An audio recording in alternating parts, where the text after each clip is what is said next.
मैंने अपने आप की सौंप दी तुझको डोर, आगे मर्जी आपकी ले जाओ जिस ओर।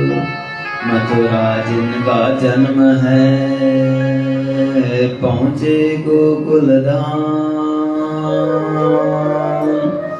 ऐसे श्री कृष्ण भगवान को मेरा कोटि कोटि प्रणाम। आए हो तो प्रेम से लो हरि का नाम, सब भक्तों को केशव की जय जय राधे श्याम।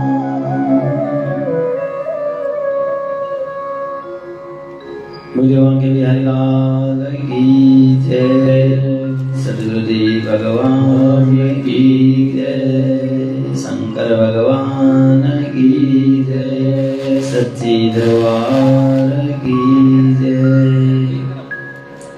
परम मंगलमय परात्पर परम अखिलेश्वर अखिल कोटि ब्रह्मांड नायक करुणा करुणालय मनवांचित कल्पतरु श्री राधा माधव जी के पाद पद्मों में कोटि कोटि प्रणाम और आराध्य जगत जननी भवानी माँ के चरणों में प्रणाम वंदन नमन एवं सद्गुरु जी के चरण कमलों में प्रणाम वंदन नमन।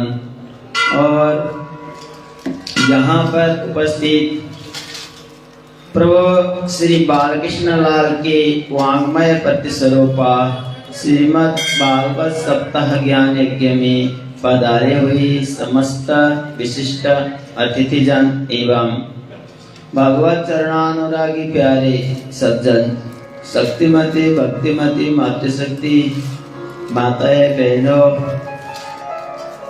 भगवान नाम के संकीर्तन के माध्यम से कथा का रसपान करते हैं, कथा में प्रवेश करते हैं। सभी ने बड़े मीठे ताली और मीठे साथ बोलते हुए मीठे मधुर वचनों के साथ मन और वाणी को पावन पवित्र करते हैं। बोल हरि हरि हरि बोल, बोल हरि हरि हरि बोल, बोल हरि हरि हरि बोल। केशव माधव गोविंद बोल, केशव माधव गोविंद बोल, केशव माधव गोविंद बोल, केशव माधव गोविंद बोल। बोल हरि हरि बोल, बोल हरि हरि हरि बोल। केशव माधव गोविंद बोल, केशव माधव गोविंद बोल। राम प्रभु का है शुभकारी, राम प्रभु का है शुभकारी, राम प्रभु का है शुभकारी, राम प्रभु का है शुभकारी। पाप कटेंगे क्षण में भारी, पाप कटेंगे क्षण में भारी, पाप कटेंगे क्षण में भारी, पाप कटेंगे क्षण में भारी। नाम कपीले अमृत घोर, नाम कपीले अमृत घोर, नाम कपीले अमृत घोर, नाम कपीले अमृत घोर। केशव माधव गोविंद गोविंद, केशव माधव गोविंद गोविंद,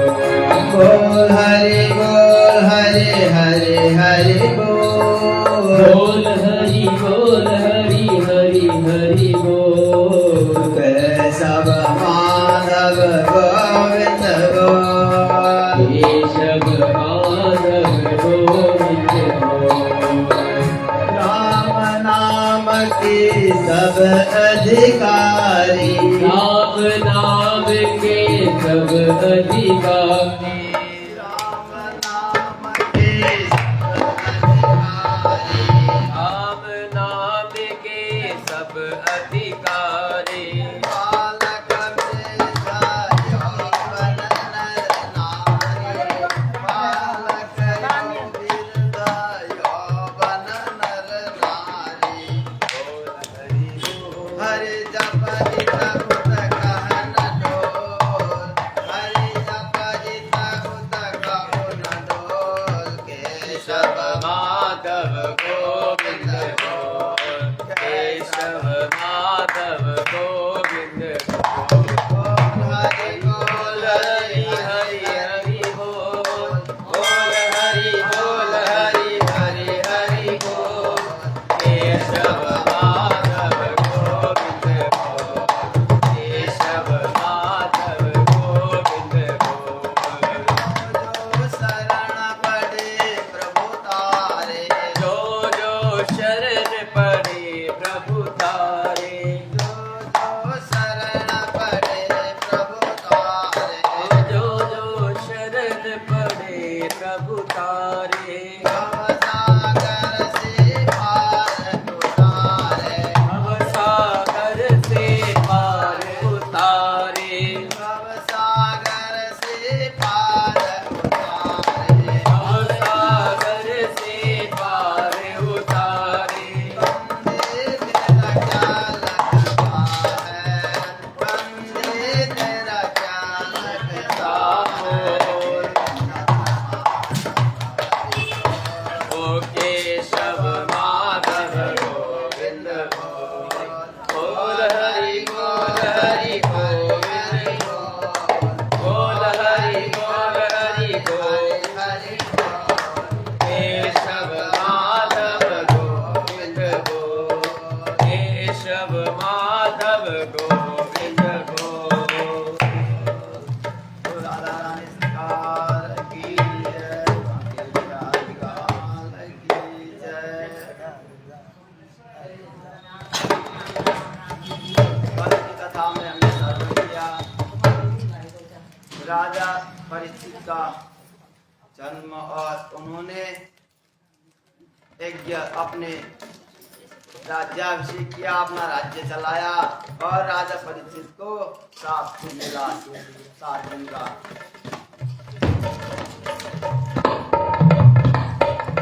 तो कल की कथा में हमने श्रवण किया था राजा परीक्षित का प्रसंग। अब जीवन में भक्ति किस प्रकार करनी चाहिए, कि शास्त्र में आया, भागवत में कहा कि जितासनो जित श्वासो जित संगो जितेन्द्रिया, तोले भगवतो रूपे मन संधारहि दिया। अरे जिस प्रकार भक्ति करना है, प्रभु के साथ लगन जोड़ना है, तो सबसे पहले आसन को जीतने की कोशिश करेंगे। जिस प्रकार हम बैठ सकते हैं, चाहे वज्रासन हो, चाहे पद्मासन हो, चाहे सुखासन हो, पहले आसन को जीतो, उसके बाद अपने श्वास को भी जीतो, उसके बाद संगत भी अच्छी संगत का सत्संग करो, उनका साथ दो।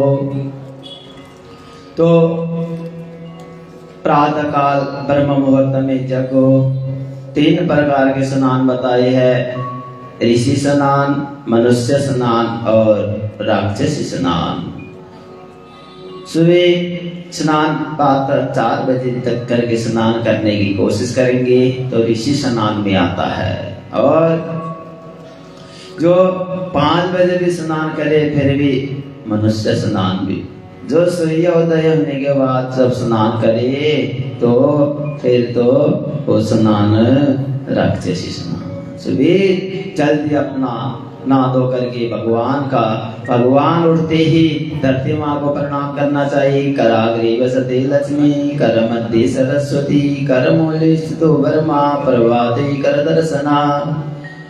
उसके बाद अपने हाथ का दर्शन में, हाथ में ही ब्रह्मा जी, हाथ में ही लक्ष्मी जी, हाथ में ही सरस्वती, सब देवी देवताओं का ध्यान करते हुए धरती माँ को नमन करना चाहिए। समुद्र वसने देवी पर्वतस्तन मंडिते, विष्णु पत्नी नमस्तुभ्यं पादस्पर्शम। जिसका घर जल में है वह नारायण के मन आया, विचार किया कि हम एक है, एक से हम अनेक होना चाहते हैं। इस प्रकार उसी कमल के डंडे के अंदर से चारा लेते बहुत नीचे तक गए तो पता ही नहीं, अंत ही नहीं आ रहा है। तो ब्रह्मा जी बहुत चले, कोई अंत नहीं पाया। तो फिर ये स्पर्शित षोडशमेक विंशः कि त और प दो अक्षर का शब्द सुना, तब करो। तो ब्रह्मा जी अंत जब मिला नहीं, परंतु उनकी बात कोई नहीं मानता, कोई नहीं सुनता। पांडव 5 भाई थे, उनके साथ में युधिष्ठिर धर्म के अवतार थे, धर्मावतार है। सीता माँ को रावण जी सोने के भिक्षुक बन के आए थे। तो जब सीता, उनको क्या पता, अरे हम भिक्षा नहीं दे तो हमारा धर्म नष्ट हो जाएगा।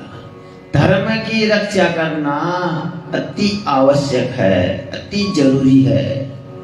तो उन्होंने धर्म को देखते हुए दिया था, लेकिन रामो विग्रहवान धर्म, राम जी तो बड़े धर्म के अवतार है। जब इस प्रकार विदुर जी समझाते धृतराष्ट्र को मंत्री के नाते से, तो कोई बात समझ नहीं आती। अरे भाई वो 5 ही है, उनको तो 5 को भी एक गांव दे दो सुख शांति से, उसी में वो राजी है। तो दुर्योधन कहता है सुच्याग्रे न वदास्यामि, बिना युद्धे न कई सवारे। बिना युद्ध किए हुए हम जहां पर जो सुई डाले और किसको कहां से रोडपति बना दे, सब ये तो वही विधाता के हाथ में है, किसी की नहीं चलती। तो इस प्रकार हुआ। और विदुर जी पूछते हैं कि जब और द्वारिका में सब ठीक है, सब कुशल है। इस प्रकार उद्धव जी जब कहते हैं, तो कहते हैं जब भगवान अपनी लीला संपन्न करके स्वधाम को जा रहे थे, तो तब कह के गए कि मैं विदुर और विदुरानी का ऋणी हूँ, हमको कह के गए थे। और ये भी कहा कि भगवान जाते जाते मुझ जैसे विदुर को याद किया। विदुर बड़े आचार्य चकित, और कहा ये कि विदुर से कह देना कि आप जाकर के मैत्रेय से मिलना, मैत्रेय जी से। तो विदुर को ये संदेश उद्धव ने दिया, और उद्धव ने से कहते हैं विदुर जी कि मैत्रेय जी महाराज कहाँ मिलेंगे। उन्होंने कहा हरिद्वार के पावन धरा में, पवित्र भूमि में, गंगा जी के किनारे पर आपको वहां पर मैत्रेय जी मिलेंगे। विदुर जी तो बड़े खुश हुए और चल बड़े हरिद्वार की ओर। चलते चलते घूमते घूमते विदुर जी ने पूछा कि मैत्रेय जी कहाँ मिलेंगे। तो उनको गंगा जी के किनारे पर मिल गए, और विदुर मैत्रेयों का बड़ा संवाद चला। सुखाय कर्माणि करोति लोको, न तैव सुखं वान्यम दुःखं परं वा, विन्देत भूय तथैव दुःखं यतत्र युक्तं भगवान वदेन्नः। विदुर जी कहते हैं महाराज, संसार के प्रत्येक प्राणी सुखी होना चाहता है, परंतु दिन रात प्रयत्न करता है हम सुखी रहे, फिर भी मन में अशांति रहती।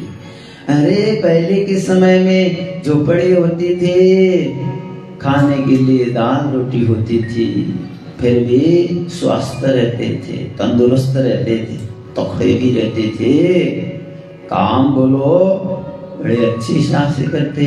आजकल तो देखो जितना संपत्ति है फिर भी बड़े दुखित है, सारे लोग बड़े दुखित है। इस प्रकार बताते हैं कि बड़े डरावना हो गया, दिखावटी हो गई कि एक समय एक सेठ जी के घर में कोई मेहमान आ गए, अतिथि आ गए, तो उसने अपने बेटे को कहा, गर्मी का समय था, बेटे जाओ आम लेके आओ ताकि हम कुछ फल ग्रहण करा सके। अब बेटे को पैसे दे दिया, आम दौड़े आगे दुकान में जाके आम के फल लाके आया। पापा जी से कहा, लाया पिताश्री फल आम? तो कहा ठंडे पानी में डाल दो के खाने में स्वाद है। अब उसने डाल दिया, बाल्टी में पानी भर के डाल दिया जी। थोड़ी देर में बोला, आम लाओ, काटते हैं, थोड़े ठंडे हो गए होंगे। अरे आम, वो तो सारे पानी पानी है, आम है नहीं। आम तो आम थे वो मिट्टी के सजावट के लिए। जब देखा बड़ा हैरान, सारे चकित, अरे भाई तुमको किसने ठग लिया, चलो मेरे साथ। अभी उसको कहते हैं, सेठ जी जाके दुकान में कहने लगे, अरे मूर्खो, तुमने बच्चे को ये नकली फल दे दिया। दुकानदार कहता, अरे सेठ जी देखिए दुकान के बाहर बोर्ड क्या लिखा है, सजावटी का फल है, सजावट करने के लिए लिखा है। गलती तो हमारी नहीं है, आपने फल मांगा बेटे ने तो हमने दे दिया, हमारी कोई गलती नहीं।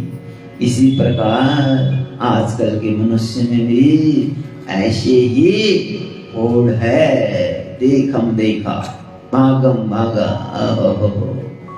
अरे भाई, जो प्रभु ने 2 समय के लिए खाने के लिए दे रखा है, बड़े आनंद के साथ रहिए। काम तो करना ही पड़ता है, ये ना कि बैठे रहिए कि मन को इतना ना दौड़ाए, बड़ा मुश्किल है।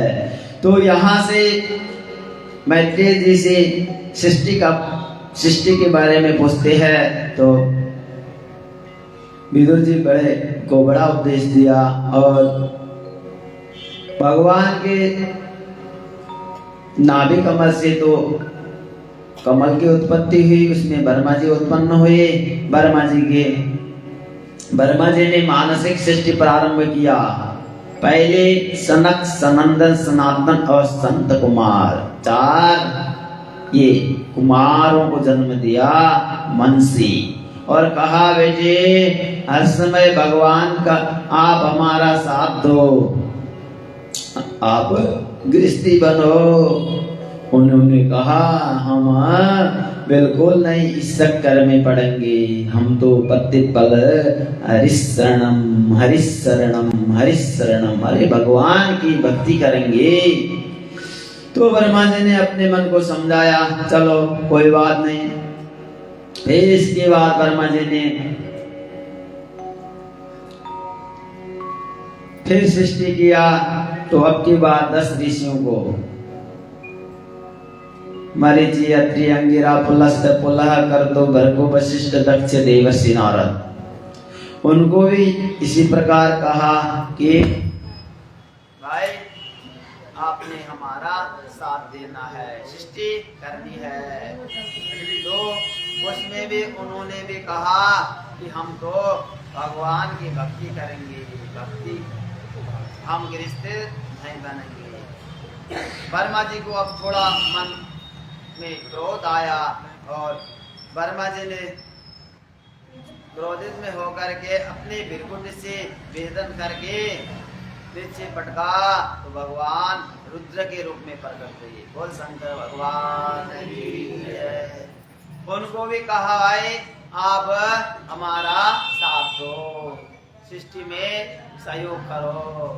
तो भगवान भोलेनाथ ने तो भूत प्रेत बड़ा मुश्किल हो गया। अब भोलेनाथ की इस प्रकार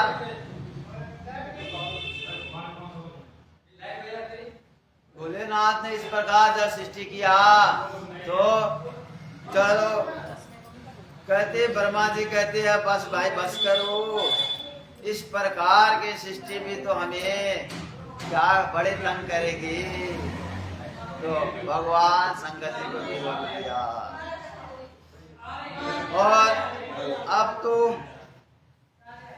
ब्रह्मा जी ने विचार किया कि अपनी छाया से कर्दम ऋषि और वाणी से सरस्वती कन्या को प्रकट किया। उनको भी इसी प्रकार समझाया तो कोई भी बात नहीं माना। तो ब्रह्मा जी ने फिर अपने शरीर से ही अपने बायां अंग से स्त्री और दायां अंग से पुरुष को प्रकट किया, जिनका नाम मनु शत्रुपा के नाम से पड़ा। उनके नाम से ही हम भी मनुष्य कहलाए। मनु शत्रुपा। अब मनु शत्रुपा से कहा भाई तुम भी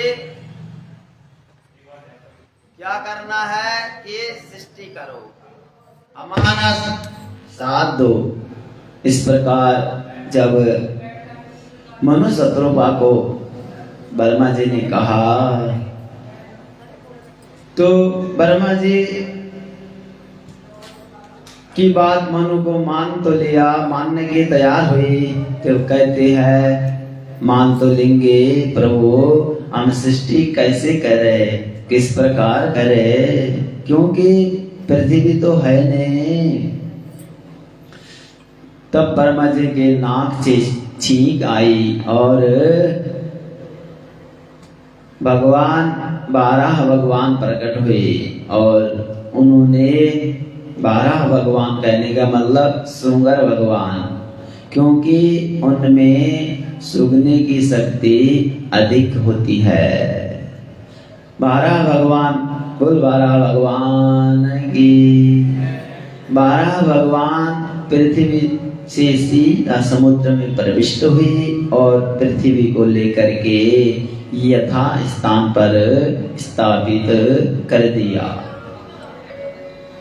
स्थापित कर दिया जा रहे हो।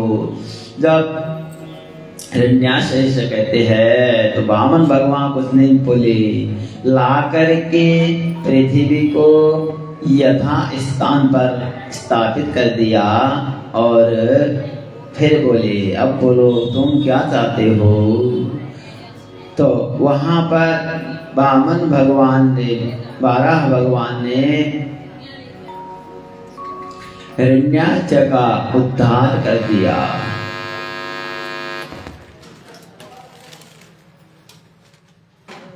हिरण्याक्ष का उद्धार कर दिया। हिरण्याक्ष का उद्धार कर दिया और उसकी मुक्ति हुई। तो अब ये हिरण्याक्ष कौन था? ये हिरण्याक्ष था दिति का पुत्र। दिति के 2 पुत्र हुए, हिरण्याक्ष और हिरण्यकश्यप। और दुष्ट दैत्य इस प्रकार के थे, बड़ा शक्तिशाली थे। तो उसने तो पृथ्वी को ले जाके ही समुद्र में डुबा दिया था। इस प्रकार जब पृथ्वी को स्थापित कर दिया शत्रुपा के, तो जब इस प्रकार पृथ्वी पर बड़ा उत्पात मचाया हिरण्याक्ष और हिरण्यकश्यप ने कि देवताओं से भागना पड़ा। अरे पिताजी एक है, कश्यप, देवताओं के भी दैत्यों को भी। माँ दो है, दीदी से दैत्य, अदिति से देवता। जब दैत्यों ने ऐसा दुराग्रह किया देवताओं के साथ, तो माता अदिति बड़े कष्ट में, दुख में हुई। दुख हुआ तो इनका जन्म कैसे हुआ था? जो हिरण्याक्ष है, इतने शक्तिशाली, इतने नास्तिक, ऐसे पिता के संतान। अरे एक समय दिति, एक समय सनक सनंदन सनातन संत कुमार चारों भाई जब श्राप दे दिया, उसका उद्धार याचना करने पर कहा कि तुम्हारा उद्धार के लिए भगवान ही अवतरित होकर के आएंगे, इस प्रकार कहा। और गलती तो हमारी है, घुमा करके बात करते हैं कि नहीं कहा कि चलो प्रभु अंदर अंदर चलिए। सनकादि ऋषियों को बिल्कुल नहीं कहा, वहीं पर समझा बुझा करके वहीं से विदा कर दिया। और जब हिरण्याक्ष बड़ा शक्ति था, तो सर्वप्रथम तो स्वर्ग में जाके सभी गदा घुमा करके मारा, तो सभी देवी देवताओं को भगा दिया। उसके बाद वरुण लोक गया जलाशय में, वहां जाकर के वरुण का अपमान कर दिया। वरुण से कहते आओ हमारे साथ दो हाथ करो, हमारे साथ युद्ध करो, लड़ाई करो। वरुण ने बड़े मुश्किल से पिंड छुटाया।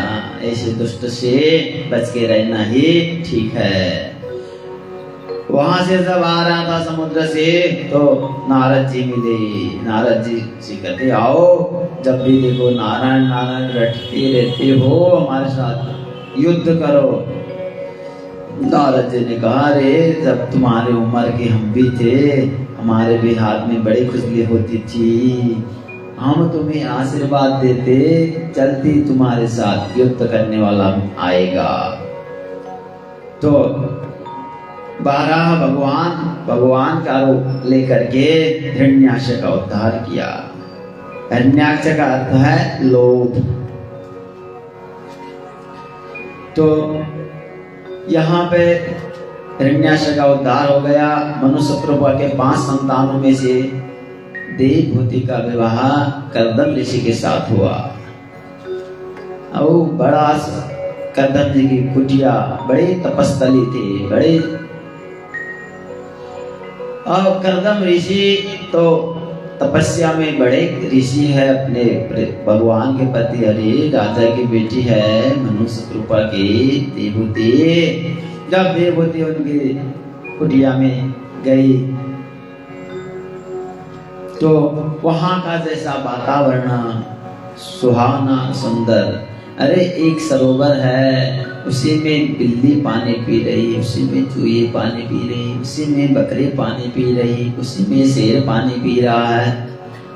क्योंकि ये दोनों आपस में इनका तालमेल नहीं है, एक दूसरे के दुश्मन है। अरे शेर को बकरी मिल गए, कहाँ छोड़ेगा, उसका भोजन करेगा। लेकिन वहां पर ऐसा बिल्कुल नहीं था, बड़ा सुंदर सुहावना था। पहले तो लगभग किसी भी घर में बड़ा आनंद, बहुत अच्छा होता था। अब समय मॉडर्न या जमाना फर्क या पढ़े लिखे लोग हो गए, क्या कह सकते हैं। पहले देखो किसी के घर के भी आगे क्या होता था, लिखा अतिथि देवो भवः सुस्वागतम। धीरे धीरे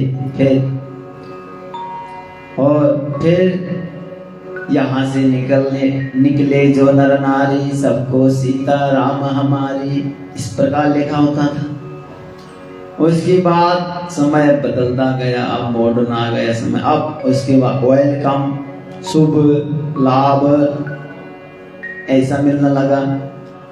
और धीरे धीरे धीरे धीरे अब तो ये भी सब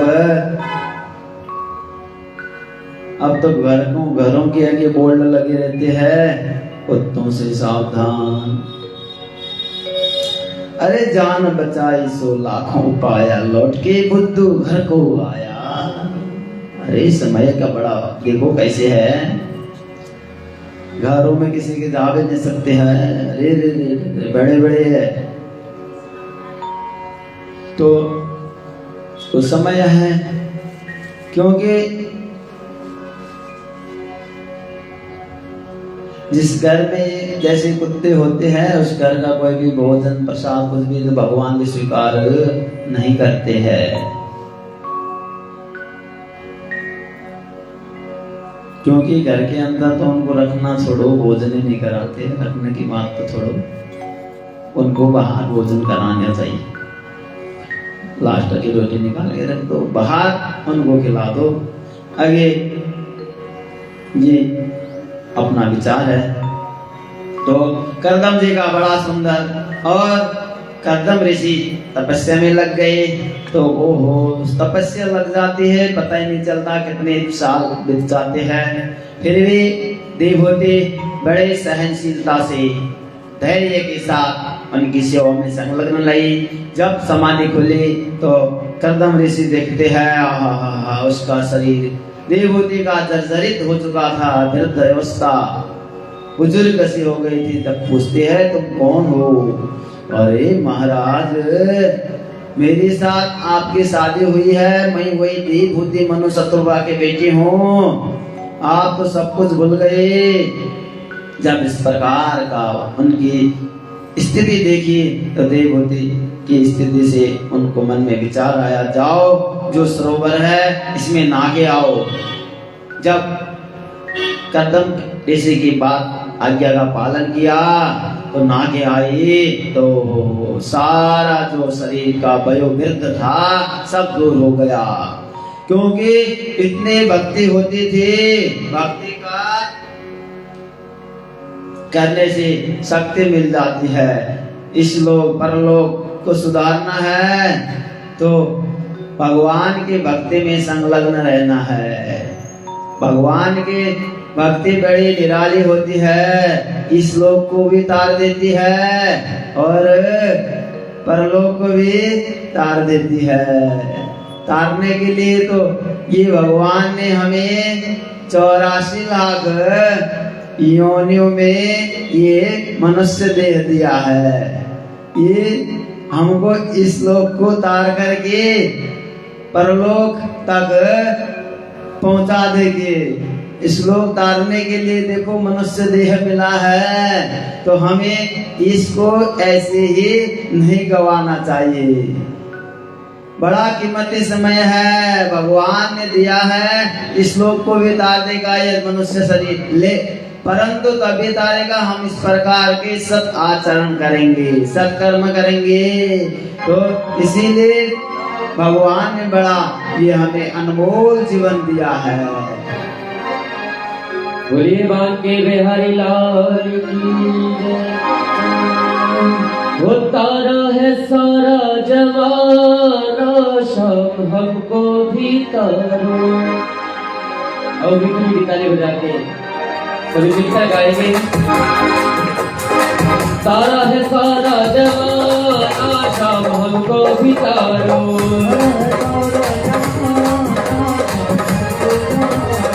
तारा है सारा जमाना, शाम हमको भी तारो।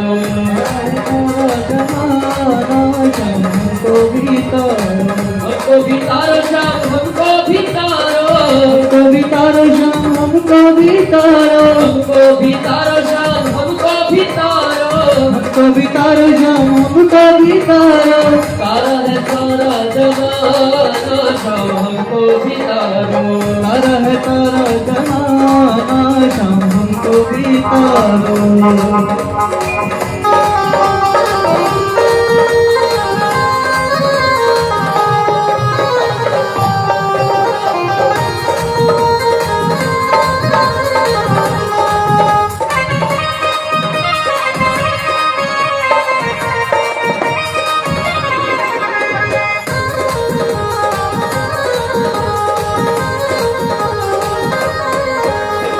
हमने सुना है श्याम मीरा को तारा, हमने सुना है श्याम मीरा को तारा, हमने सुना है श्याम मीरा को तारा, हमने सुना है श्याम मीरा को तारा।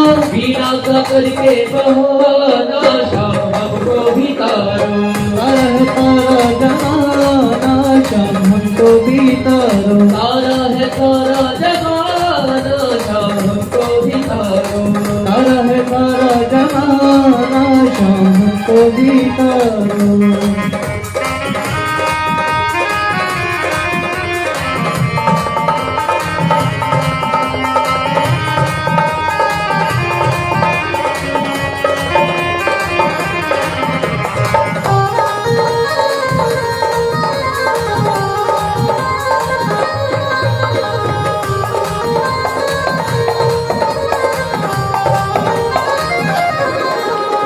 हमने सुना है श्याम द्रौपदी को तारा, हमने सुना है श्याम द्रौपदी को तारा, हमने सुना है श्याम द्रौपदी को तारा, हमने सुना है श्याम द्रौपदी को तारा। सारी का करके बहाना श्याम हमको भी तारो, तारा है तारा जमाना श्याम हमको भी तारो, तारा है तारा जमाना श्याम हमको भी तारो, तारा है तारा जमाना श्याम हमको भी तारो।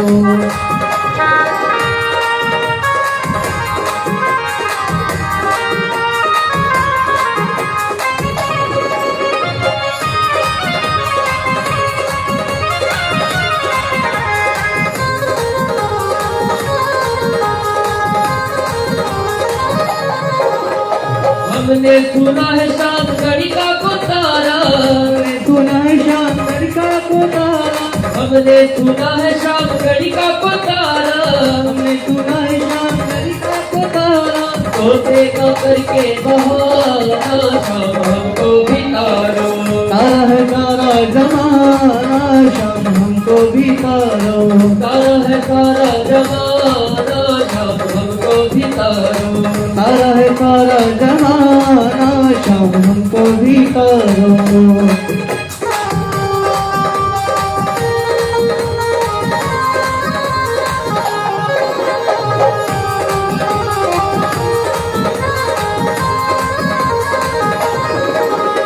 हमने सुना है श्याम भिलनी को तारा, हमने सुना है श्याम को तारा, हमने सुना है श्याम भिलनी को तारा, हमने सुना है श्याम बिजली को तारा।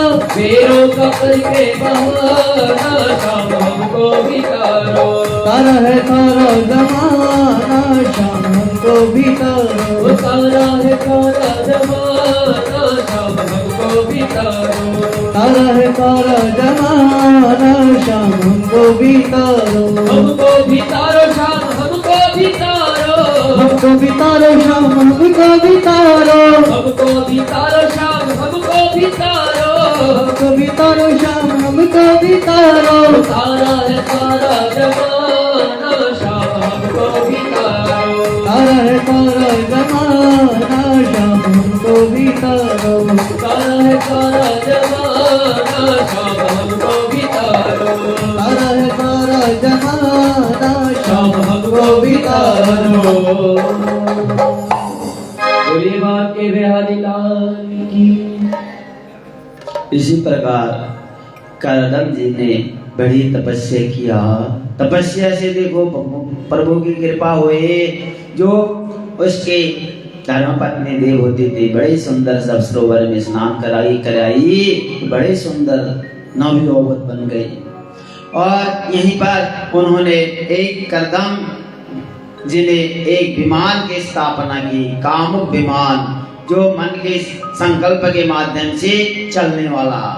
इस प्रकार विमान में बैठे दोनों और सारे ब्रह्मांड का 7 लोग ऊपर है, उनका भ्रमण परिभ्रमण करने लगे। और करते करते इसी सिलसिला में 9 बेटी हो गई। करदम जी का पहले ऋषि थे, गृहस्थियों को देखा तो गृहस्थ बनने के लिए तपस्या किया था। ब्रह्मा जी ने ब्रह्मा जी तो पता ही है, ब्रह्मा जी से वरदान मांगा। ब्रह्मा जी कहते हैं परम बुनियाद वरदान मांगो। ना, हम क्या वरदान मांगेंगे, आपके दर्शन हो गए। लेकिन ब्रह्मा जी ने कहा कि आप तपस्या क्यों कर रहे थे, गृहस्थ बनने के लिए, तो आपकी शादी सुनिश्चित इस दिन कर देंगे। और देवों के साथ उन्होंने पहले बता दिया। तो उन्होंने कहा शादी तो मैं करूंगा, मेरी भी एक शर्त है, जब मेरे एक आपको ही संतान बन के आना होगा और आप संतान बनेंगे तो मैं भी शादी करूंगा, उसके बाद मैं गृहस्थ का त्याग कर दूंगा। तो ब्रह्मा जी से ये शर्त रख के आए थे। और कर्दम ऋषि के इसी सिलसिला में 9 कन्या का जन्म हुआ।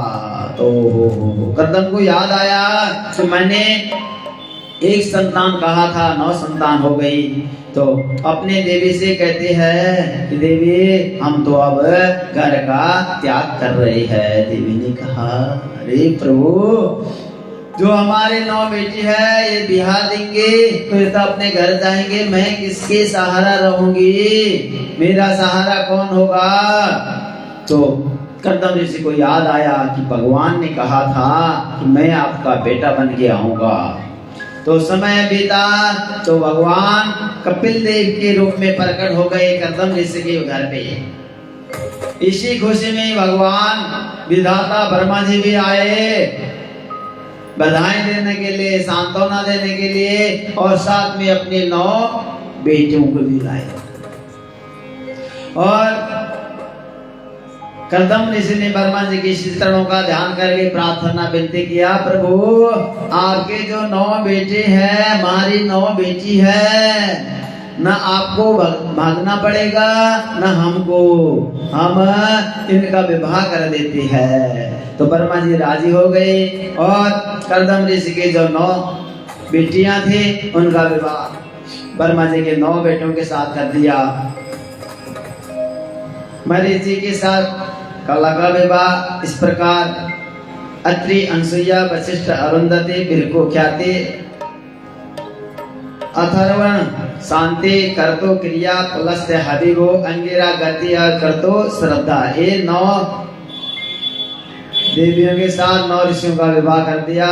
और भगवान इतना विवाह करके कर्दम ऋषि अपने धर्मपत्नी देवहूति को कहा कि भाई अब हमने बेटियों का भी विवाह कर दिया और अब बेटे भी आ गए, अब हम घर का परित्याग कर रहे हैं। कर्दम ऋषि घर छोड़ के चली गई।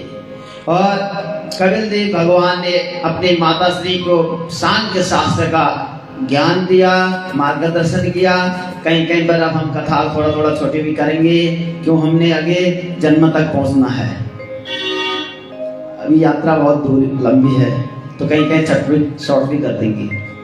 तो इसी के साथ यहाँ पर मनु कर्दम का साथ विवाह हुआ, ये चलता रहा। आगे जो इनकी बेटी आहुति थी, सबसे बड़ी आहुति का विवाह प्रजापति रुचि प्रजापति के साथ हुआ, पुत्री का धर्म की शर्त पर। कहने का मतलब कि जो पहला संतान होगा वो हमारा होगा, इसी को पुत्री का धर्म कहती है। और देवहूति का विवाह कर्दम जी के साथ हो गया। और उसके बाद इनके संतान हुए थे अत्रि, और अत्रि का विवाह अनसुईया के साथ हुआ था। अनसुईया माँ पतिव्रता धर्म में बड़ी शक्तिशाली थी बहुत। उन्होंने पतिव्रता शक्ति के माध्यम से ब्रह्मा, विष्णु और शिव जी को 6 महीने के बालक बना करके अपना दुग्ध पान कराया था। और जो इनके सबसे छोटी बेटी है प्रसूति का विवाह दक्ष प्रजापति के साथ हुआ। दक्ष प्रजापति की आंगन में 16 बेटियां हुई, 16 कन्याएं हुई। और 16 में से 13 कन्याएं धर्म की पत्नी बनी, एक अग्नि की जिसका नाम स्वाहा, एक पितरों की जिसका नाम स्वाधा, और एक बेटी जो सबसे छोटी है उसका नाम सती था। उसका विवाह भगवान भोलेनाथ के साथ कर दिया। और उनमें भगवान शिव जी के भी सती से कोई संतान नहीं हुई और एक दिन दक्ष प्रजापति ने बड़ा यज्ञ का आयोजन किया और उसमें सभी देवी देवताओं को बुलाया और जबकि उसको दक्ष प्रजापति बना दिया। इस प्रकार बुलाया सभा समारोह में तो सभी आए, ब्रह्मा विष्णु शिव सभी भगवान भी आए। तो और जब लास्ट में दक्ष प्रजापति आया तो सबको दिख रहा है कौन बैठा कौन आया है। सब जब प्रजापति आए तो भाई राजा समझो, दक्ष की उपाधि दी है, सब खड़े हो गए। परंतु यहाँ पर विष्णु भगवान नहीं हुए, वह दादाजी लगते हैं, कोई बात नहीं। और ब्रह्मा जी नहीं हुए, वो पिताजी लगते, कोई बात नहीं। अरे शंकर तो मेरा दामाद है, मेरा बेटा है, इसका तो खड़ा होना चाहिए। परंतु शंकर जी ने मन से ही स्वीकार कर लिया था। तो दक्ष प्रजापति के मन में अशांति हो गई और जब आते ही कहने लगा भगवान भोलेनाथ को बहुत कुछ। तो भोलेनाथ कुछ नहीं बोले। जब भगवान को बहुत कुछ कहने लगा, दक्ष द्वारा बहुत अपमान किया। नंदी कहता है हरिहर निंदा सुन ही जकाना, होई पाप गौघात समाना। अरे नंदी जी कह रहे हैं हमारे जो गुरु श्री भोलेनाथ का इस प्रकार अपशब्द अपमान कर रहा है तो हमारा तो कान जो हम सुन रहे हैं, हम तो बड़े पापी है। नंदी द्वारा भी दक्ष प्रजापति को श्राप दिया गया। तो उधर से भृगु जी के द्वारा शिव गणों को तो वहां पर बड़ा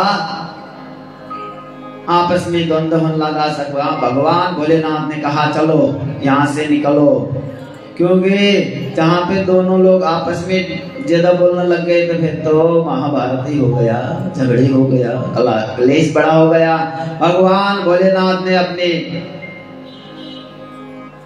नंदी अपने जो भी सेवक थे गण थे सबको बोला चलो यहाँ से निकलो।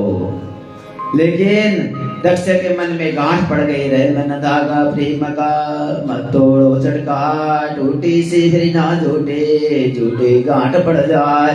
दक्ष के मन में गांठ पड़ गई, इसने आज हमारा सम्मान नहीं किया, अब हम एक यज्ञ और करेंगे तो इसमें उस यज्ञ में हम इसको बिल्कुल नहीं बुलाएंगे। तो इस प्रकार जब दक्ष प्रजापति ने दूसरी बार बड़ा विरसव यज्ञ के नाम से हरिद्वार कनखल में बड़ा यज्ञ भारी यज्ञ रखा, वहां पर सबको निमंत्रण दिया, परंतु भगवान शिव जी को निमंत्रण ही नहीं दिया। अरे जहाँ पर दो लोग देखते हैं बड़े आनंद लेते हैं, क्लेश किसी के साथ होगा ना और लोग बड़े आनंद उठाएंगे। जो सारे जा रहे थे कैलाश मानसरोवर के ऊपर से तो सती मां सोचती इतने लोग कहाँ जा रहे हैं, बड़ा मुश्किल है। सब एक ने कह दिया अरे सती तू गई नहीं अभी तक, तेरे पिताश्री के घर में इतना बड़ा यज्ञ हो रहा है, अब क्या कहती हो? मना तो नहीं कर सकती, मुझे बोला नहीं। हाँ ना तो आप चलिए, हम तो आते हैं, आ रहे हम भी तो आप चलो। इस प्रकार कहना पड़ता है। तो जब भगवान शंकर जी के चरणों में जाके करती निवेदन कि हमारे पिताश्री के यज्ञ बहुत बड़ा लगाया है चलो, तो भगवान भोलेनाथ मना कर देते हैं। मां सती कहती है अरे भूल गए होंगे, कभी कभी बड़े बड़े कार्यक्रम में तो दिमाग काम नहीं करता, और तो हमारे से माफी मांगेंगे कि मैं गलती से कहना भूल गया, नहीं कह पाया, आप आ गए कुछ। शंकर जी पहले तो समझा रहे थे, जब मानी नहीं सती मां तो उन्होंने कह दिया यहाँ वहां जाना अनुचित है हमारे लिए, हमारा अपमान होगा, हम तो बिल्कुल नहीं जाएंगे। तुमने जाना है तो तुम्हारा भी वहां मन में अशांति होगी। अरे बहुत माना, जब सती माँ माने नहीं तो जब वहां गई तो माँ से मिली, माँ तो बड़ा प्यार कर रही थी। जब पिताश्री से मिली तो पिता ने तो मुंह ही बदल दिया, बड़ा मन में बेचैन हुआ।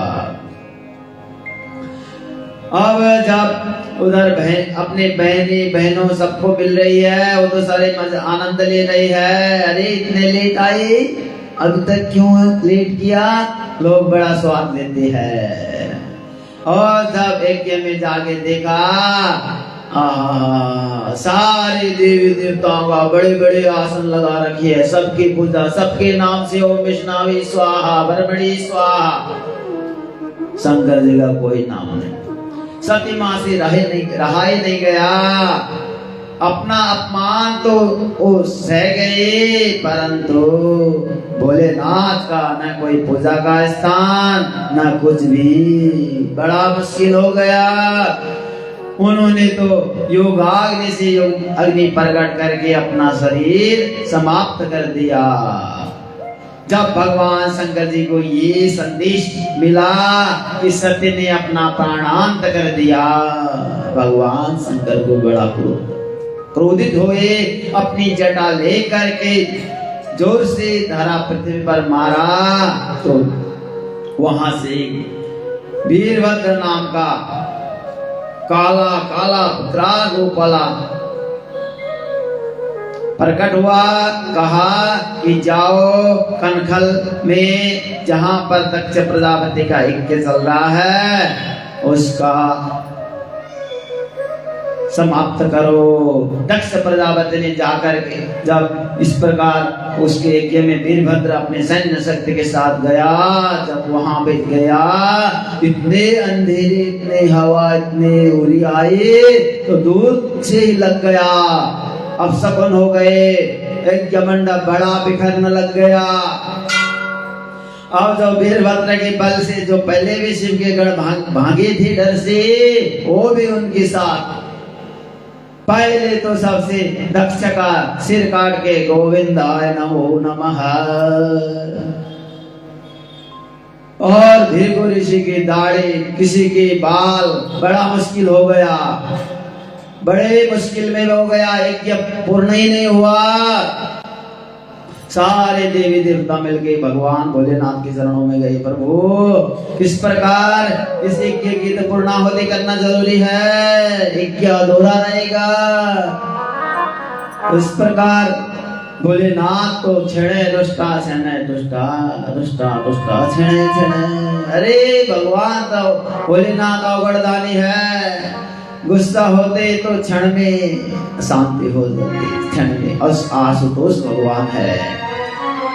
तो भगवान ने फिर कहा जाओ भाई, जो मिल गया, जिसका सिर मिल गया, ले जाकर के उसके ऊपर लगा दो तो वो जीवित हो जाएगा। कोई कुछ मिला ही नहीं, बकरा ही मिला, बकरे का सिर ही लगा दिया दक्ष के ऊपर। वो भी बम बम बम बम करने लग गया भोलेनाथ के से।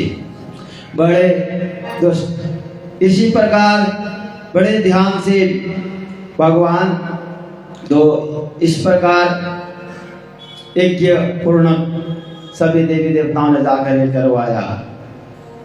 तो अब यहाँ से हम कथा आगे श्रवण करते हैं कि उनके दो बेटे हुए थे, उत्तानपाद और प्रियव्रत। देवहूति आगोति प्रसूति के बारे में जाना। अब हम उत्तानपाद के बारे में जानते हैं। उत्तानपाद जाये उत्तानपातस्य सुनीते सुरुचिस्तदा रुचियो प्रेयसी प्रत्योर्नेतरायत् सुतो ध्रुवः।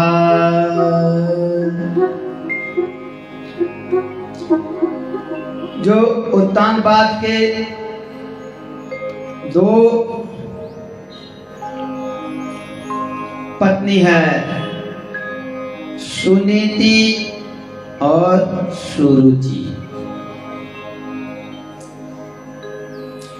और दोनों से एक एक संतान भी हुआ। सुनीति से ध्रुव और सुरुचि से उत्तम। अब छोटे में संक्षेप में समझिए कि उत्तानपाद की दो रानी है, सुनुति और सुरुचि।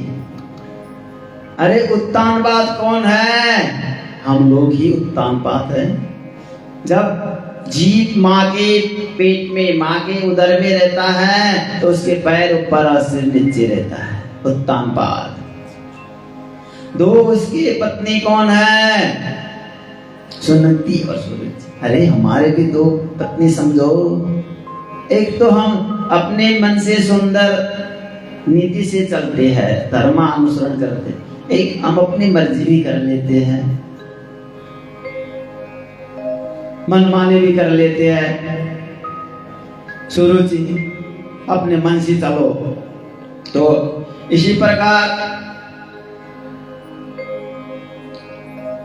अब हम किसकी चलाते हैं ज्यादा? हम मनमानी चलाते हैं ज्यादा।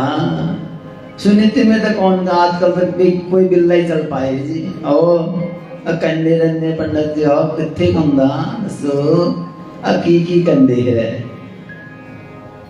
अब तो शरीर ही साथ नहीं देना, सट्टा से की करे हमें कह देते ना। हम भी अपनी मनमानी से ही चलती है। सुनीति की चलती है। उत्तानपाद के घर में जो दो रानी थी, तो जब सुरुचि आई तो अपने मनमानी से चलने लगी। तो जो सुनीति है उसको तो घर से ही निकालना पड़ गया, क्या करे, बड़ा अशांति होने लगी। तो यहाँ ऐसे ही सुरुचि के उत्तम था और सुनीति के ध्रुव था। ध्रुव बड़ा ज्ञानी था। जब ध्रुव बालकों के साथ खेलता था तो उसको कहते तू भाई पिताजी के पास जाया कर, तेरा राजा है, तेरा पिताश्री राजा है। बता मेरे पापा रहते किथे, कहाँ रहते मुझे नहीं पता। माँ को पूछता है, माँ तो क्या कहे, यूं ये न प्रकार न समझा देती है।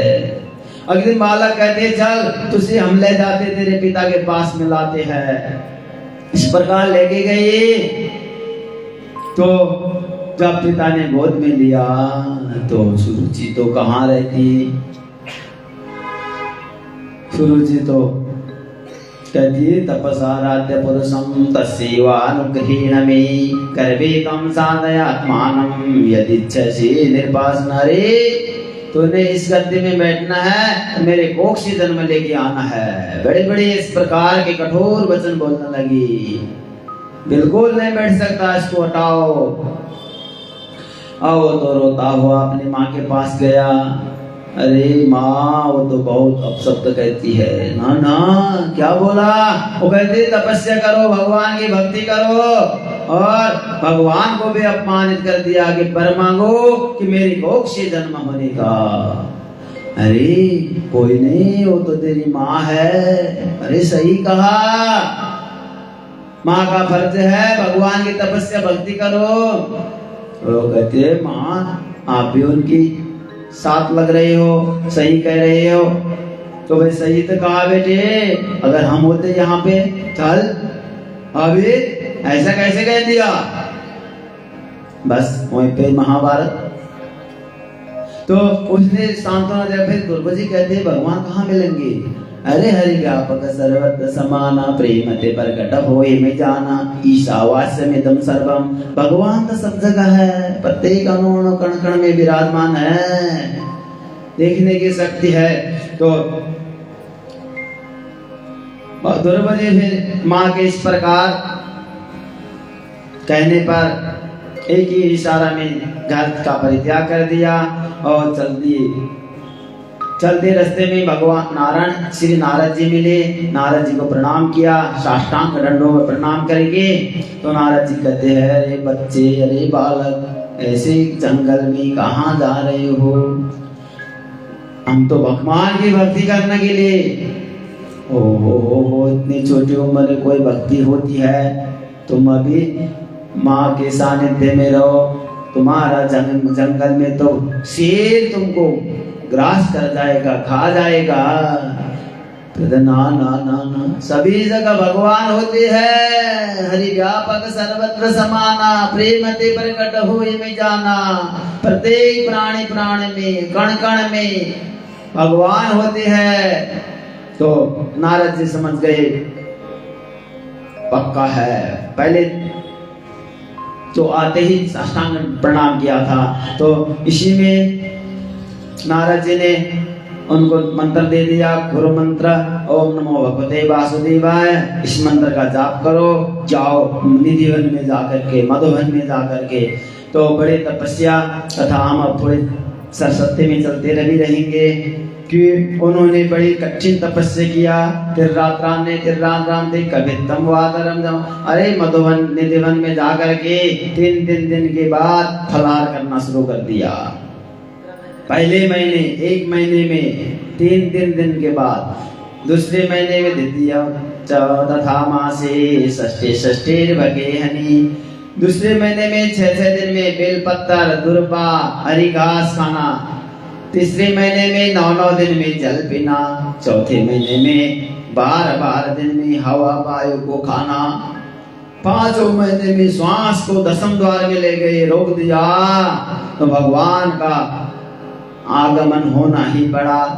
अरे वहां पर भगवान को बड़ा मुश्किल होने लग गया। जब ध्रुव के ऐसे भक्त देखकर 5वें महीने में भगवान आए, फिर भी वो अपने आंख नहीं खोले, बड़े आनंद के साथ भगवान की भक्ति में लगे हैं। तो भगवान ने जब उनको स्पर्श किया, उनके गालों में कपोल शंख लगा दिया। स्पर्शम बालम कृपा कपोले। भगवान ने जब दिव्य शंख को ध्रुव के गाल में लगाया तो सारा वेदांत के ज्ञाता हो गए, बड़े ज्ञानी हो गए। मोकम करोति वाचालम पंगुम लंघयते गिरिम यत्ते पादमहं वन्दे परमानंद माधरम। अरे कुछ नहीं आता, सारे वेद का पूरा ज्ञाता बन गए। भगवान की कृपा है। और 36,000 वर्ष तक राज्य किया और अभी भी ध्रुव जी ध्रुवलोक में विराजमान है, बड़े भक्ति के कारण। तो और इनके आगे कुल में राजा बहन हुआ। बहन बड़े कर्मकांडी, बड़े ज्ञाता, कर्मनिष्ठ थे। इनके बेटा ना अंग हुए, बड़ा नास्तिक, बड़े दुष्ट, बड़ा शैतान। और इन्हीं के आगे प्राचीन बलि हुए और उनके भी प्राचीन बलि को नारद जी ने समझाया, ज्ञान दिया। और इसी प्रकार अब देवभूति मनु और शत्रुपा के पांचों पुत्र हुए। उनकी उसकी कथा श्रवण करते। प्रियव्रत बड़े ज्ञानी थे। और प्रियव्रत का अर्थ है प्रिय माने अच्छा, व्रत माने प्रतिज्ञा। प्रियव्रत के पुत्र हुए आग्निद्र, आग्निद्र के पुत्र हुए नाभि, नाभि के पुत्र हुए ऋषभदेव और ऋषभदेव के 100 पुत्र हुए। ऋषभदेव बड़े शक्तिशाली थे, बड़े ज्ञानी थे और जैन धर्म की भी संस्थापक ऋषभ भगवान है। और ऋषभ में इतनी शक्ति थी, ऋषभ की शक्ति देखकर एक बार इंद्र ने उनके लोग में जल ही बरसाना बंद कर दिया, परंतु ऋषभदेव भगवान ने अपने राज्य में स्वयं जल बरसा दिया, इतनी शक्ति थी बड़ी। और 100 बेटे थे इनके। सायं सत्र में घर पे सब बैठ करके आनंद के साथ सत्संग किया करते थे। सपरिवार एक साथ मिलकर के भोजन बड़ा आनंद के साथ करते थे। और ऋषभदेव भारत के सम्राट हुए और घर छोड़ करके इन्होंने इनके बेटे हुए भरत जी। और भरत जी को बड़ा ज्ञान उपदेश दिया करते थे। तो भरत जी ने भगवान का भक्ति करने के लिए घर छोड़ा, नेपाल गंडकी नदी में गए, वहां जाके रोज 200 माला 300 माला जाप करने लगे। तो देखो कब किसमें बीत जाए लालसा पता नहीं चलता है। तो उन्होंने भक्ति करने लगे, करते करते कुछ दिन में वहां पर एक मिर्गी आई मिर्गी आई, पानी पीने लगी, तो उस समय शेर की गर्जना सुना, तो उसने उस नदी पार करने के लिए छलांग लगा दिया, परंतु पार नहीं हो पाई। जो उसके पेट में बालक था, उसका बालक बाहर गिर गया, तो वो मिर्गी का प्राणांत हो गया। और भरत जी इसी प्रकार उसको देखा, अब सोचे विचार किए इसको बचाने वाला कौन है, यदि हम ना बचाए तो इसका भी प्राणांत हो जाएगा। उस मिर्गी की बच्ची को उसको लाए तो बढ़िया किया, लेकिन उसमें अब सोच रही है इसको खिलाएगा कौन। तो उसकी सेवा में लग गए, धीरे धीरे माला 200-300 की 2 भी नहीं होती है, सब पट्टी में। आहा, पहले तो ऐसे ही है, तो किसी में लग गए। तो इस दिन तो मिर्गी बड़ी हुई और मिर्गी तो अपने झुंडों के साथ चले गए और उनका भी यहीं पर प्राणांत हो गया। तो अंति शास्त्र कहता है अंति यामति तागति, अंतिम समय में हम जिस चीज का चिंतन करेंगे अगला जन्म वही होगा। और अगले जन्म में उनको मिर्गी बनना पड़ा, किया हुआ धर्म कर्म था। तो मिर्गी का भी जंगल में आग लगी तो प्राणांत हो गया। फिर किस ब्राह्मण, अंगिरी गोत्र ब्राह्मण के घर में जन्म लेकर के आए, उनके सबसे छोटे बेटे हुए। और वहां पर छोटे बेटे थे तो पिताजी बड़े बेटों को ज्ञान देके बड़े अच्छे बनाए, उसको भी गायत्री मंत्र सिखाते थे। कई दिन हो गया मंत्र कख ना आए। अरे ये तो नाम इसका भरत है, इसको तो जट रखो, मूर्ख आए, इतने दिन हो गए छोटा मंत्र याद नहीं कर पाया, पढ़ ही नहीं पा। अरे उनको सारा ज्ञान था, अगर मैं आज एक मंत्र सीख जाऊं तो कल और भी पढ़ाएंगे और काम करेंगे, बड़े मुश्किल हो जाएगा घर में, फिर तो मुश्किल है। आप तो बढ़िया मूर्ख ही कह दिया तो बड़ा आनंद है, खुश हो गए। तो इसी में फिर घर में 3 भाई थे, 3 भाभी कहते, वो बिचार भाभियां कहती है देखो खा खा के टिक कर हाय तेरा इतना बड़ा हेल्थ हो रखा है, अरे इसे कोई काम लो। अपने पतियों से कहते अरे भाई सोचते तो है नहीं, मूर्ख ही है, इसको क्या कहें। ना काम जरूरी है, अब क्या करें, मुश्किल है। उसको ले आओ खेत में रख आओ तो खेत की रखवाली करेगा। अब भाई ने घर में मानना पड़े, कर रहे उसको खेत में ले गया, खेत की देख करने के लिए उठे, वही भाई तेरा खाना यहाँ 2 टाइम 3 टाइम पहुंचा दूंगा, तो यहाँ जो चिड़िया आते भगा दिया करना, कोई जानवर आया उसको भगा देना, देख करना, कुछ नहीं करना। हाँ ठीक है, बस हो गया आनंद। वो तो कहते राम की चिड़िया राम का खेत, आओ चिड़िया भर भर खाओ बे। आहा, वो तो कह रहे आ जाओ खाओ भाई खाओ। और तेरा ऐसे कहा भाई क्या बोले, हमको पता है पहले कर्मों का ज्ञान है। तो इस प्रकार कुछ दिन के बाद एक सरदार था, उसकी संतान नहीं हुई। उसने काली माता से, भद्रकाली से निवेदन किया, प्रार्थना किया कि मेरे घर में कोई संतान होगी तो मैं नर बलि दूंगा। अरे कालांतर में समय बीतने पर भगवान की कृपा से जब संतान हो गई तो अब उसने अपने सैन्य शक्ति को भेजा, जाओ जो भी कोई मिला तो उसको लेके आओ। अब कोई मिला नहीं, खेत में यही मिले, भरत चलो जी, चल पड़े, कुछ नहीं बोले। तो वहां गए, बड़ा उनको स्नान कराया, मट्ठा मिठा खीर मालपुड़े हलवा खूब खिलाया, खाओ रच के खा गए। चलो अब काली माता के पास ले गया, सिर झुकाओ, उन्होंने मन से माँ को प्रणाम कर ले, माँ मैया देख ले आ तेरी बदर। तो और तलवार निकाला मारने के लिए, तो इतने में भद्रकाली प्रकट होकर के तलवार लेकर के उसी सरदार के सिर में गोविंदाय नमः उसी का बाला कर दिया। माँ तो देखो भक्ति है, जाको राके साया मांग सके न कोई, बाला न मांगा कर सके तो बैरी। तो भगवान की कृपा है, बच गए। फिर यहाँ से थोड़े निकले आगे और सिंधु सौदे देश का राजा जा रहा था, ओहो पालकी में कपिल देव के आश्रम में सत्संग के लिए। तो तो जब जा रहा था तो वहां पर उनके जो पालकी में 4 बंदे लगे हुए थे, एक बीमार पड़ गया, मुश्किल हो गया।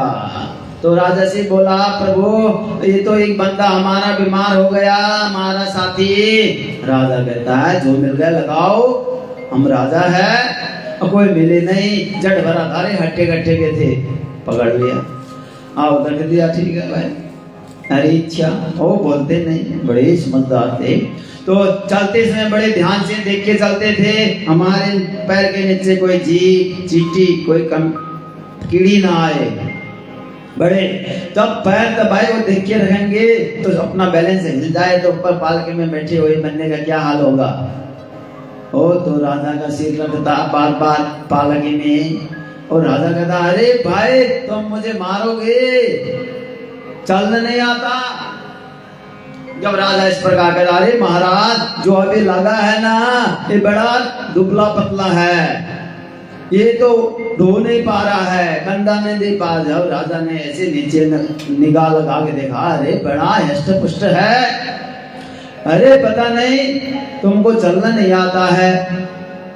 उन्होंने तो चलना अपने हिसाब से है, फिर थोड़े और चले, धड़ाम से राजा का सिर फूटने गया। ओहो, जब राजा नीचे देखता है तो उनके कांधे पे जनेऊ देखा, तो कहता है आप कौन हो, इतने शरीर है फिर भी आप चलने के लिए नहीं, आप ब्राह्मण तो नहीं हो।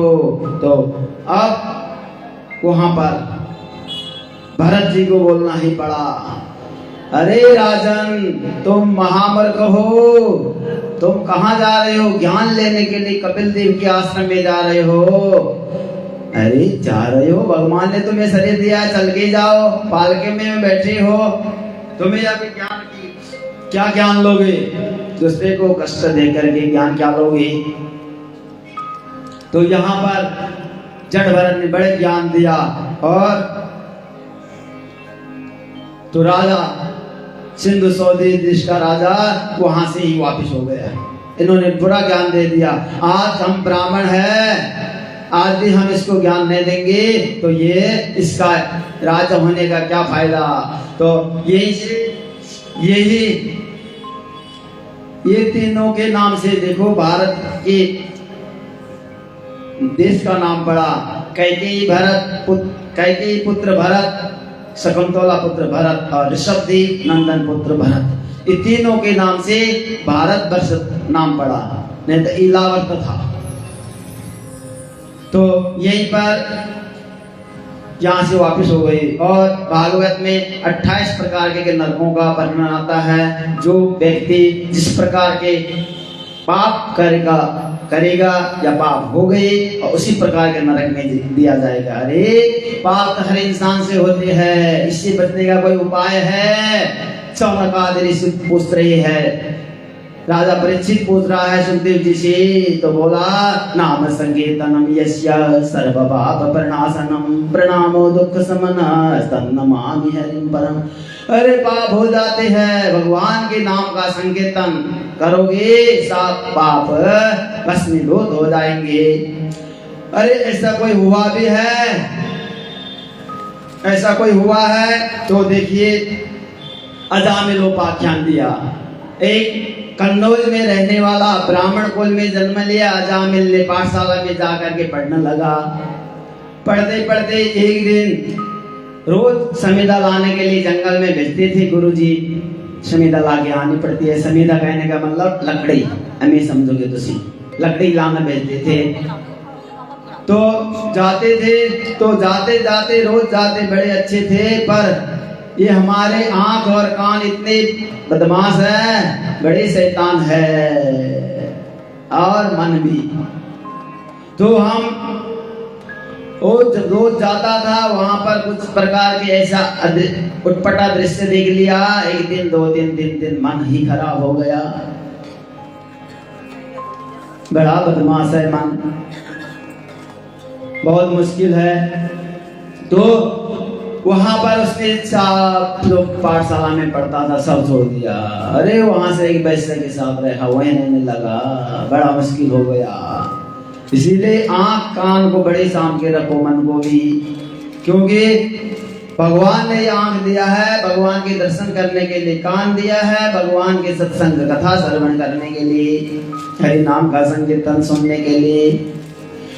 तो इस प्रकार वह सारा काम छोड़ दिया, उसके साथ रहने लगा, चोरी डकैती करने लगा, ब्राह्मण कुल में जन्म लेने के बाद भी।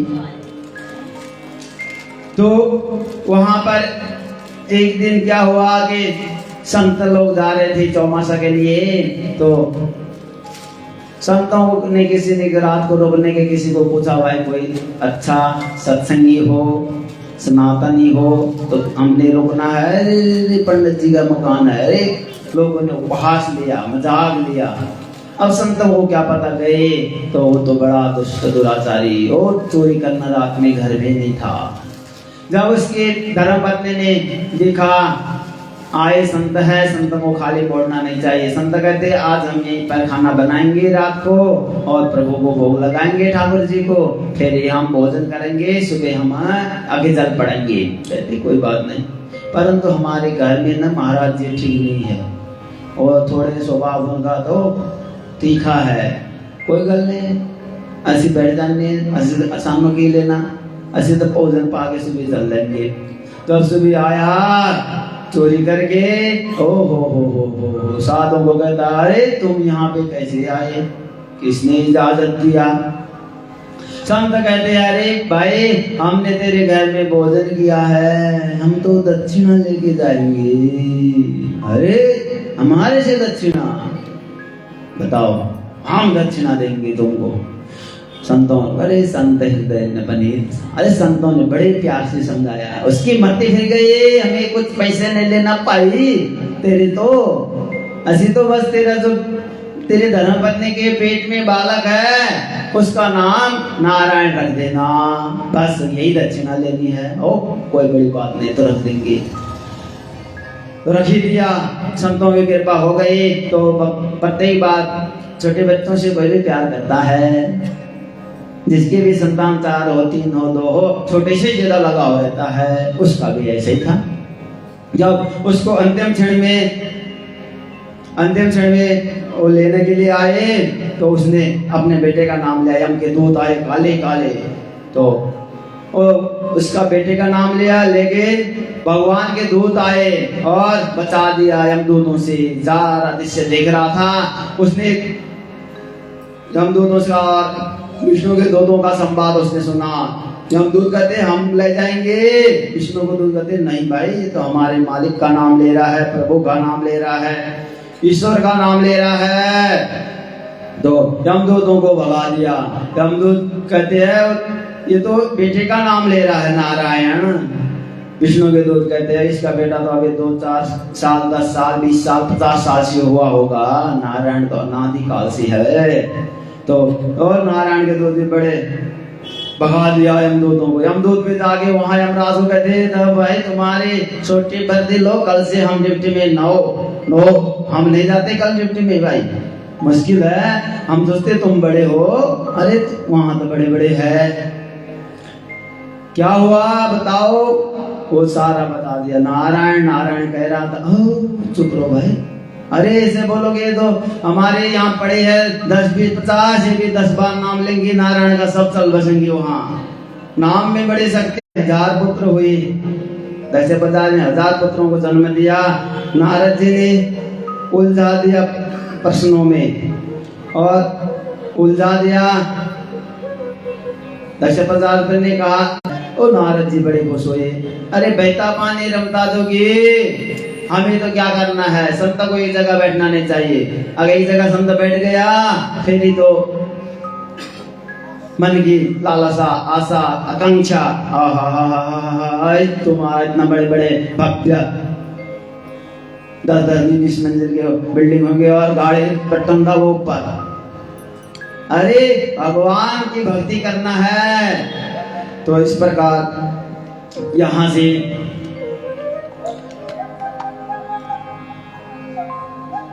ऐसी बड़ी भक्ति करनी चाहिए प्रभु के नाम के। और राजा परीक्षित पूछ रही है कि भाई जो दैत्य भगवान जब भी देखा पक्षपात करते हैं, सुना अब सपन हो गए। अरे हम तो भक्ति करना आए थे, इसी से विजय पाने के लिए, नाम इसका ही सुना। आप अब सपन हो, अच्छा नहीं है। घर आ गया, कयालों ने पूछा प्रभु आप तो भगवान की भक्ति के लिए, तपस्या के लिए गए थे, आ गए, इतनी जल्दी तपस्या हो गई? हो कहते हैं अरे पूछ मत कि ना मैं भीतर मारो ना मैं बाहर मारो, ठीक है, ना ऊपर मारो ना नीचे मारो, ठीक है, ना अस्त्र से मारो ना शस्त्र से मारो, ना मैं मनुष्य से मारो ना मैं जानवर से मारो, और ना मैं 12 महीने में मारो। विश्वविद्यालय इस प्रकार विश्वविद्यालय खोला, उसमें सारे दैत्यों की पढ़ाई। उसका बेटा भी हो गया, उसका नाम प्रहलाद रखा गया, और थोड़ा बड़ा हो गया, स्कूल में छोड़ के आया। और कुछ दिनों के 2-6 महीने बाद गया, बेटे को पूछा क्या सीखा? हो बेटा तो कहता है जैसे भी हिरण्यकश्यप, वहां से हिरण्यकश्यप से उसने संडामर्ग गुरु जी ने बात कर लिया। अरे रे। फिर 2-3 महीने के बाद फिर जाकर के बेटे को गोद में बैठा के पूछा बेटे क्या पढ़ा, क्या सीखा? और तो कहता सर्वणं कीर्तनं विष्णु स्मरणं पाद सेवनम अर्चनम बंधनम दास्याम सख्यम। तो इस प्रकार यहाँ पर नवदा भक्ति के बारे में हिरण्यकश्यप ने बहुत यत्न किया, उसे अग्नि में डुबा, अग्नि में जलाया, पानी में डुबाया, पहाड़ों से गिराया, हत्तियों के नीचे कुचलाया, सर्पों के बीच में डाला, फिर भी भगवान की बड़ी कृपा, ठाकुर जी की कृपा। वो तो भगवान का बड़ा अनन्य पुजारी सेवक था। ये तो उसने इस प्रकार बहुत प्रयत्न किया, कुछ भी नहीं हुआ। तो एक दिन हिरण्यकश्यप बड़ा आग बबूला होकर के आया, बता आप तेरे भगवान कहाँ रहते हैं? इस खंबे में है, खंबा था वहां पर। कहते उसने डर से भगवान का ध्यान करके हाँ इस खंबे में भी है। अरे व्यापक सर्वत्र समान प्रेम ते प्रकट हो में जाना, भगवान सब जगह है, ईशावास्य कण कण में सब जगह प्रभु है, निकाल इस खंबे में। कहते हैं न मैं भीतर मारो न मैं ऊपर मारो न मैं नीचे। कहता तो ऊपर है या नीचे है? देख मेरे घुटनों के ऊपर है। कहता हाँ। और बोल मैं अस्त्र से न मैं अस्त्र से मारो न मैं शस्त्र से, अस्त्र हथियार से, उससे मैं देख तेरे लिए इतने बड़े बड़े नाखून है, एक ना अस्त्र है न ये शस्त्र है। और बोल कहते न मैं भीतर मारो न मैं बाहर, न तो घर के भीतर है न तो बाहर है, तू मेरे घुटनों में है। सायं की समय है, और न दिन में मारो न रात में, न रात है न दिन है, और न मैं मनुष्य से मारो न मैं जान पशु से। अब भाई देख ले मैं न पशु है न मैं मनुष्य हूँ, नरसिंह भगवान। और कहते मैं 12 महीने में न अरे ये तेरे लिए स्पेशल अधिक मास पुरुषोत्तम मास बनाया है, 13 महीना है। कहता है मैं आपके बनाए हुए किसी प्राण से मरूं। अरे दुनिया को तो मैंने बनाया है। तो यहीं पर उसका आंत फाड़ कर दिए, उसका गोविंदाय नमो नमः उद्धार कर दिया।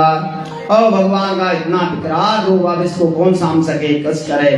तो लक्ष्मी के शरण में गए, लक्ष्मी भी आगे देखी, वो भी भाग गई। ना ना ना ना ना ये नारायणी हमने कभी देखा ही नहीं ऐसा स्वरूप, बड़ा मुश्किल है। वो भी डर के मारे पीछे हो गई। तो बाद में जाकर के प्रहलाद ही जाकर के उनके चरणों में गिर गया, तो भगवान शीतल हो गए, गोदी में लेके फिर बोले, तब जाके भगवान शीतल हुई। तो इसी के साथ हम आगे कथा में श्रवण करते हैं कि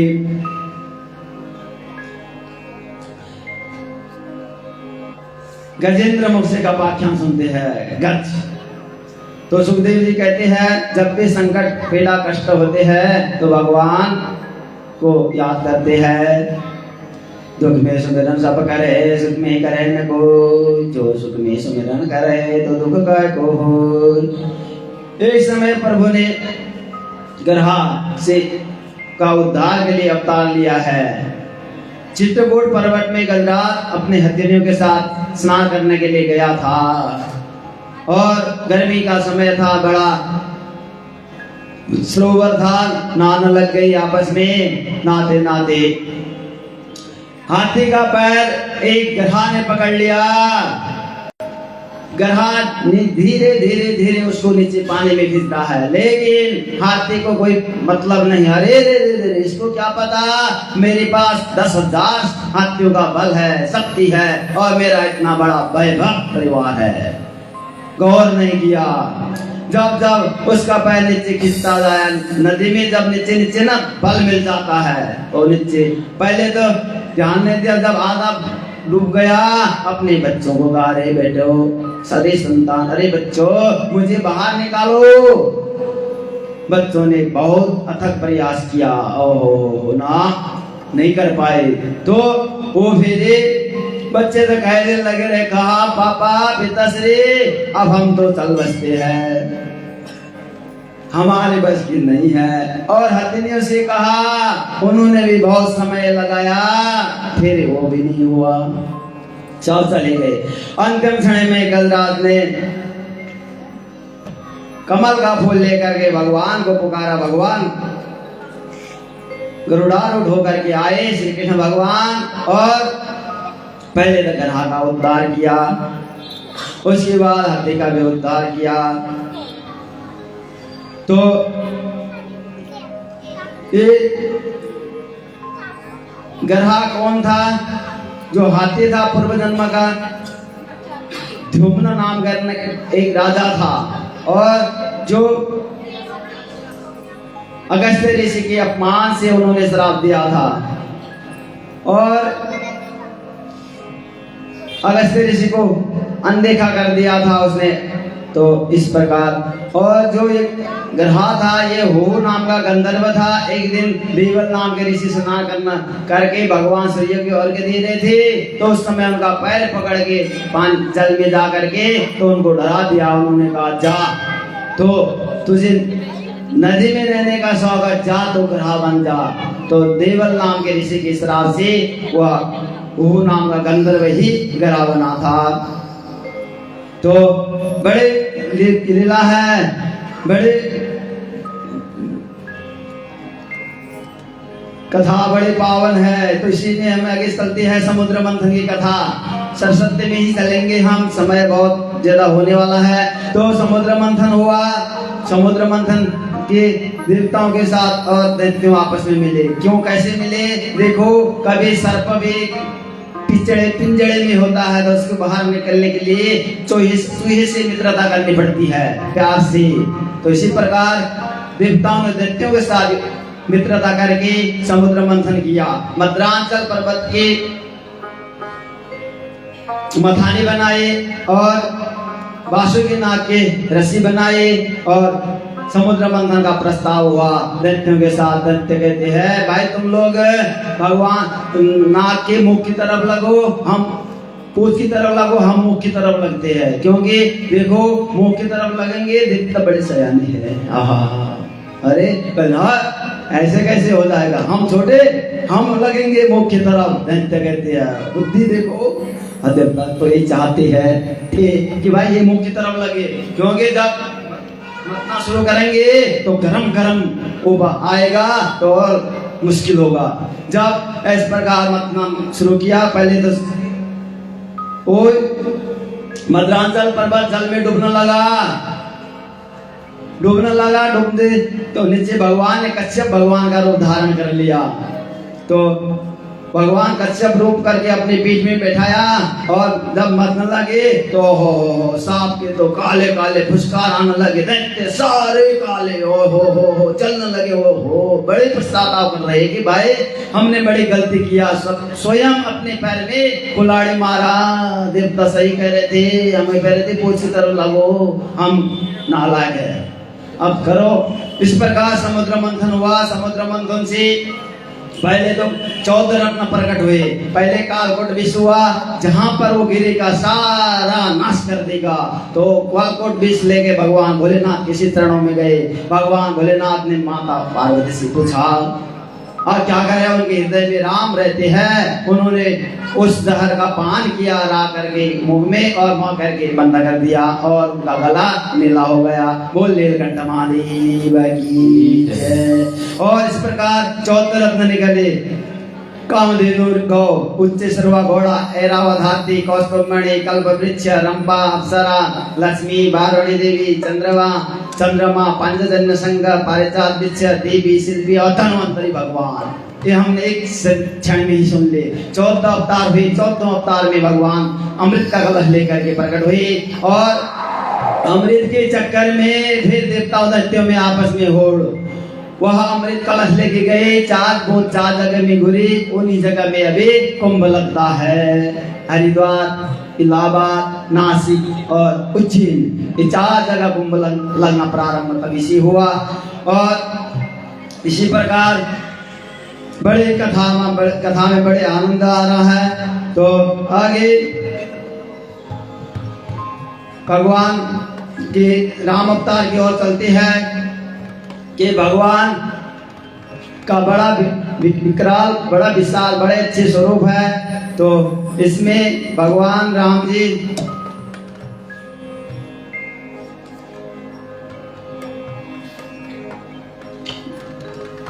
राम अवतार में भगवान का जन्म हुआ तो बड़े विचित्र स्वरूप है, बड़ा धर्म के स्वरूप है। धर्मो रक्षते रक्षता, धर्म के रूप में रह करके राम जी का बड़ा, नारायण के पुत्र हुई ब्रह्मा, ब्रह्मा के पुत्र मरीचि, मरीचि के पुत्र कश्यप और कश्यप के पुत्र हुई विवस्वान सूर्य, विवस्वान सूर्य के पुत्र हुई श्रद्धा देवी।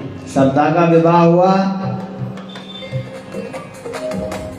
और इनके विवाह हुआ। श्रद्धा देवी की संतान नहीं थे पर गुरु वशिष्ठ के, क्योंकि जितने भी राम वंश में, राम अवतार में राजा हुए वो निसंतान हुए, परंतु वह गुरु और आचार्य की परंपरा से, उनकी कृपा से और पुत्रेष्ट यज्ञ करवाते थे बड़े विधि विधान से, तो उसके बाद संतान होते थे।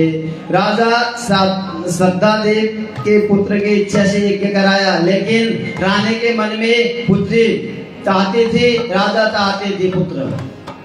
अब पंडित जी को पहले कह दिया भाई हमें बेटी चाहिए, जो मर्जी ले लो। अब भाई पंडित जी बेचारे क्या करे, उसके यज्ञ हुआ, यज्ञ में प्रसाद दिया, पंडित जी ने वैसे ही मंत्र पढ़ दिया, हो गई पुत्री।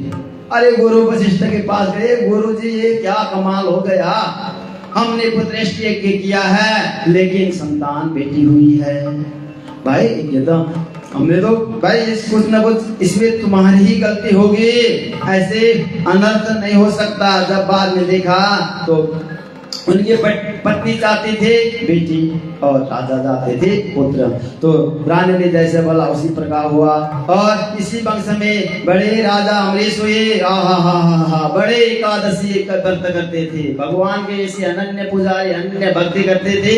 भगवान का जो प्रसाद है, भगवान के मंदिर में सेवा झाड़ो पहुंचा, भगवान का जो प्रसाद का जो आटा भी पीसते, अपने हाथ से पीसते थे, अपने हाथ से बनाते थे।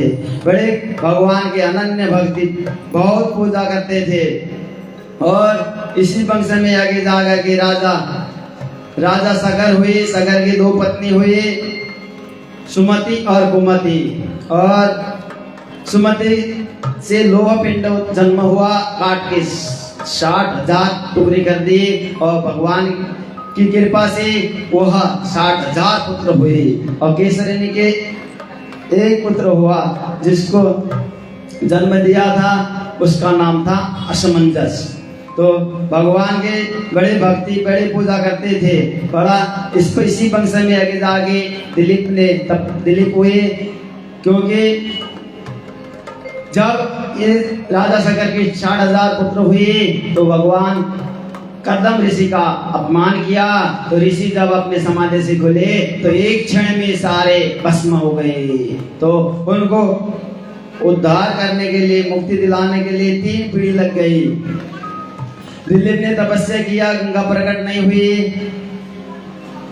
उसके बाद दिलीप के पुत्र भगीरथ ने भी घोर तपस्या किया, गंगा प्रसन्न करने के लिए 3 जन्म लग गए। 3 पीढ़ी में जाके गंगा प्रकट हुई ब्रह्मा लोक से, तो गंगा जी आती हुई राजा सगर के 60,000 पुत्रों को मुक्ति दिलाई। और इसी वंश में राजा खटवांग हुए, खटवांग के पुत्र दीर्घभाव, दीर्घभाव के पुत्र दशरथ, दशरथ राजा परम तपस्वी पराक्रमी सत्यवादी थे। और दशरथ जी ने भी पुत्रेष्टि यज्ञ कराया। यज्ञ से क्षीर और चौरू लेकर अग्निदेव प्रकट हुए और राजा दशरथ को दिया। दशरथ राजा ने वह प्रसाद आधा आधा कौशल्य को और आधा आधा सुमित्रा को कैकेयी को दिया। समय अनुसार तीनों रानी पुत्रवती हुई कालांतर में। और नवमी तिथि मधुमास पुनीता, शुक्ल पक्ष अभिजितम होता। तो चैत्र का महीना शुक्ल पक्ष नवमी तिथि अभिजित मुहूर्त दिन ठीक 12 बजे हिजरी राघवेंद्र सरकार का प्रादुर्भाव उत्पन्न हुए। बोल सियावर रामचंद्र भगवान की। अरे रे बड़ा सुंदर सशंख चक्रम सकीट कुंडलम सपीत वस्त्रम सशीर्यक्षणम शहार वक्षस्थल कौस्तुभर्यम श्रियम नमामि विष्णु श्री सहस्र शंख चक्र गदा पद्म सहित प्रकट बड़े विभूषित आनंद स्वरूप है, निराला है मेरे राम प्रभु का। तो इस प्रकार सुनि बचन सुदाना रोदन ठाना होई बालक सुरभूपा।